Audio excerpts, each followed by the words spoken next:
នៅក្នុងរោងភ្នំមួយយើងក៏បានឃើញថាមានខ្មែរប្រុសម្នាក់ដែលគេកំពុងតែរកអ្វីមួយយ៉ាង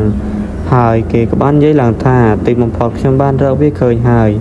ដែលរបស់ដែលគេរកនោះគឺជារមូរអាទិទេពដាវកាលពី600ឆ្នាំមុនដែលជារបស់បុព្វបុរសគេក៏បានបន្តទៀតថាប៉ុន្តែសម្ពុះខ្ញុំវាគ្មានប្រយោជន៍នោះទេ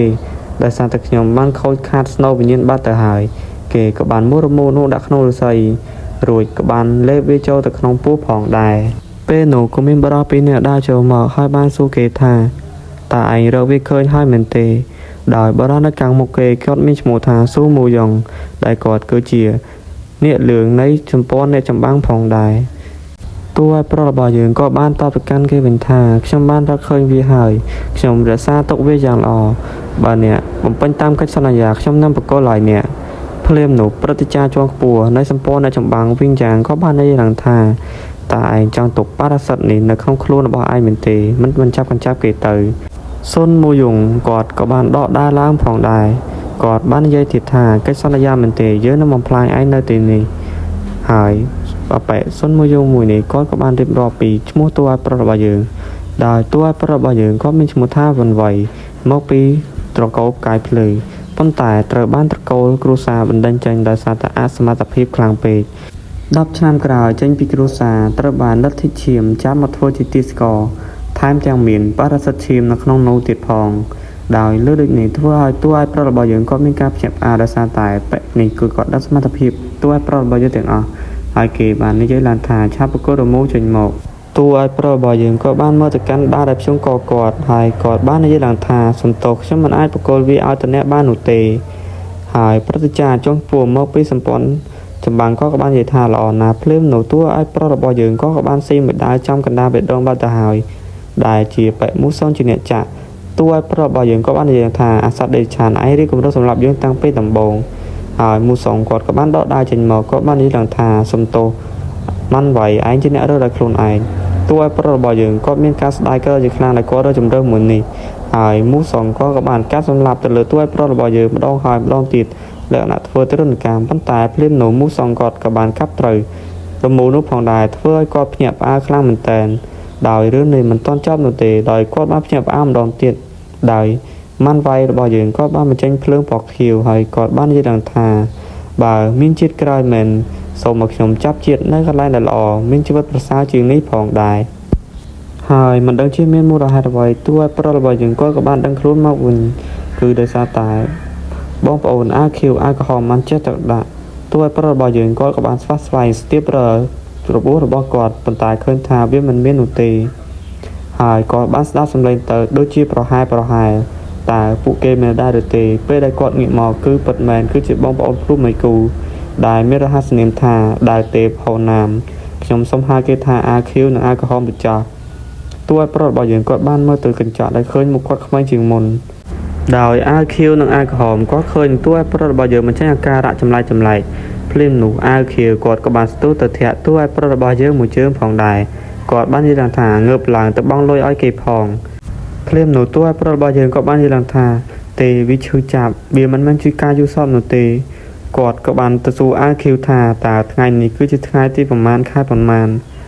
អាវក្រហមបានតបទៅកាន់តួឲ្យប្រុសរបស់យើងថាថ្ងៃ9ខែ10ឆ្នាំ11ដោយបានលើកដូចនេះធ្វើឲ្យតួឲ្យប្រុសរបស់យើងក៏មានការភ្ញាក់ផ្អើលផងដែរដោយសារតែនេះគាត់ត្រឡប់ពេលវេលាមក10ឆ្នាំក្រោយមុននឹងគាត់ស្លាប់អាយក្រហមបាននិយាយឡើងថាតែឯងយប់មិញផឹកឡើងផ្លិចការចងចាំអស់ហើយមែនទេដោយសប្បាយចិត្តខ្លាំងពេកតួឲ្យប្រុសរបស់យើងបានសុទ្ធតែអោបអាវខៀវហើយបាននិយាយឡើងថាយើងបានជួបឯងម្ដងទៀតហើយគាត់ក៏បាននឹកឃើញថាថ្ងៃនេះគឺមានការវាយប្រហារដ៏ធំសម្បើមមួយផងដែរយើងបានឃើញថាមានស្មោមនុស្សជាច្រើនដើរមកកាន់ផ្ទះសំណាក់មួយដោយអ្នកយាមបាននិយាយថាចាំមួយផ្លែខ្ញុំនឹងឲ្យគេមកបើកទ្វារឲ្យអ្នករួចគាត់និយាយបន្តមកប្រមាណហងក្បាលរបស់គាត់ក៏បានធ្លាក់បាត់ទៅពេលដែលអ្នកខាងក្នុងមកបើកទ្វារស្រាប់តែឃើញថាប្រមអ្នកនៅបានដាច់ក្បាលបាត់ទៅហើយតួឲ្យប្រុសរបស់យើងវិញគាត់កំពុងតែរើអ្វីមួយយ៉ាងនៅក្នុងបន្ទប់របស់គាត់ហើយអាខៀវបាននិយាយថាតើឯងកំពុងតែរើលុយសងទៅកាន់ម្ចាស់បំណុលដែលស្រាលមែនទេតែម៉ាន់វ៉ៃរបស់យើងគាត់បានរកដៃរបស់ម្ដាយគាត់ដែលបន្សល់ទុកឲ្យគាត់កាលពីម្ដាយគាត់នៅតែប៉ុណ្ណោះភ្លាមនោះពួកគេទាំងអស់គ្នាក៏បានលើសម្លេងពីខាងក្រៅពួកគេក៏បានសន្មត់ថាគឺមានការវាយប្រហារហើយពួកគេក៏បានសម្រេចសម្រួលគ្នាថាដើរទៅមើលនៅក្រៅបង្អួចតើមានរឿងអ្វីកើតឡើង ភ្លាមនោះពេលដែលពួកគេបានកន្លែងទៅការបង្អួចគឺបានឃើញថាមានប្រជាជនជាច្រើនបានស្លាប់ហើយអាខៀវបានយល់ឡើងថាតើពួកវាជាចោរមែនទេប៉ុន្តែតួប្រុសរបស់យើងបានតទៅកាន់គេវិញថាគឺជាលទ្ធិឈាមនេះឯងម៉ាំងវាយបានលាពួកគេដើម្បីទៅរកប្អូនប្រុសរបស់គាត់ពេលដែលគាត់បើកទ្វារមកគាត់ឃើញថាអាសង្ឃវាកំពុងតែដេកផងដែរហើយតួប្រុសរបស់យើងមិនចាំយូរគាត់ក៏បានដឹកដៃអាសង្ឃរត់ចេញពីទីនោះហើយពេលមកដល់ក្រៅធ្វើឲ្យអាសង្ឃគ្នាមានការភ្ញាក់ផ្អើលជាខ្លាំងដោយសារតែវាបានឃើញសាកសពមនុស្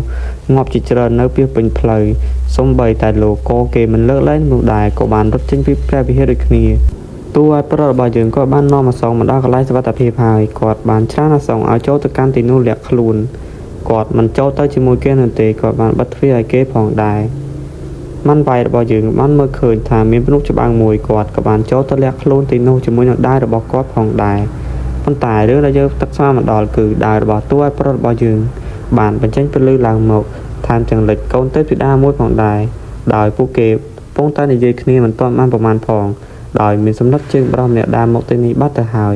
យមិនចាំយូរតួប្រុសរបស់យើងគាត់ក៏បានរត់ទៅចាក់កោបរិសម្នាក់នោះទេពធីតាម្នាក់នោះក៏បានទៅសារតួប្រុសរបស់យើងថាមិនធម្មតានោះទេពួកគេក៏បានងាកទៅខាងក្រោយក៏បានឃើញថាបរិសម្នាក់កំពុងតែឈរមើលគេផងដែ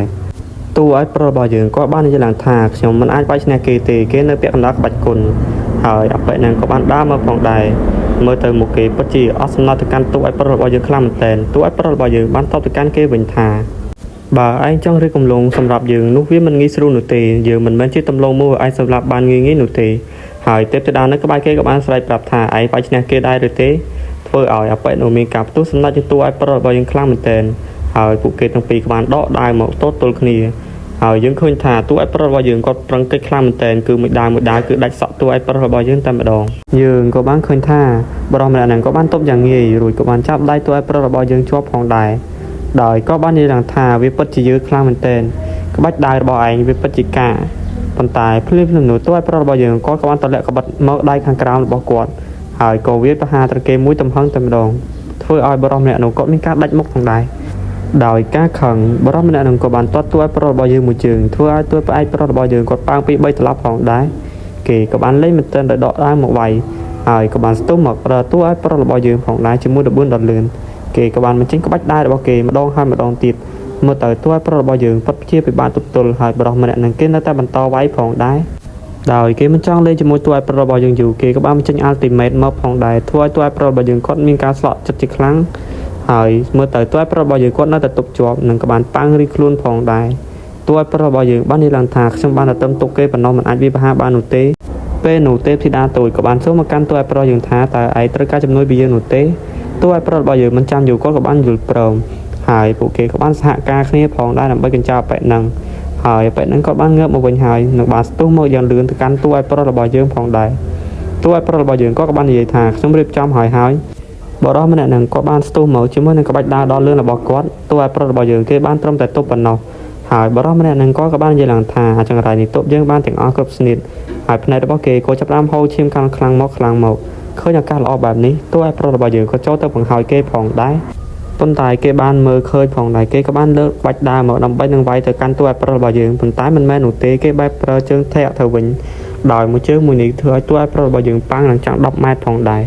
រតួឲ្យប្រុសរបស់យើងគាត់បានបាក់ដៃបាត់ទៅហើយភ្លាមនោះបរិសម្នាក់នឹងគាត់ក៏បានស្ទុះមកវាយតួឲ្យប្រុសរបស់យើងបំបីបង្ហើយប៉ុន្តែនេះគាត់ថាជាល្បិចរបស់តួឲ្យប្រុសរបស់យើងនោះទេពេលដែលគេហោះមកដល់តួឲ្យប្រុសរបស់យើងក៏បានប្រើស្គីកិច្ចផងដែរធ្វើឲ្យបរិសម្នាក់នឹងគាត់មានការភ្ញាក់ផ្អើលប៉ុន្តែមិនទាន់បានប្រមាណផងក៏បាននឹងថាក្បត់របស់តួឲ្យប្រុសយើងដល់កគេបាត់ទៅហើយជាចុងក្រោយបរិសម្នាក់នឹងក៏បានទៅបើកលុយបានសម្រេចហើយតួឲ្យប្រុសរបស់យើងក៏បានសួរទៅកាន់ទេពធីតានឹងថាតើនាងជាអ្នកបម្រើរបស់ខ្ញុំមែនទេប៉ុន្តែទេពធីតានោះបានតបទៅកាន់គេវិញថាខ្ញុំគឺជាអ្នកស្គាល់គ្នាជាមួយនឹងម្ដាយរបស់ឯងប៉ុន្តែមិនទាន់បានប្រមាណផងតួឲ្យប្រុសរបស់យើងក៏បានកន្លែងទៅគឺស៊ីកណ្ដាប់ដៃរបស់នរណាម្នាក់បាត់ទៅហើយបរិសអ្នកវាយនេះគឺជ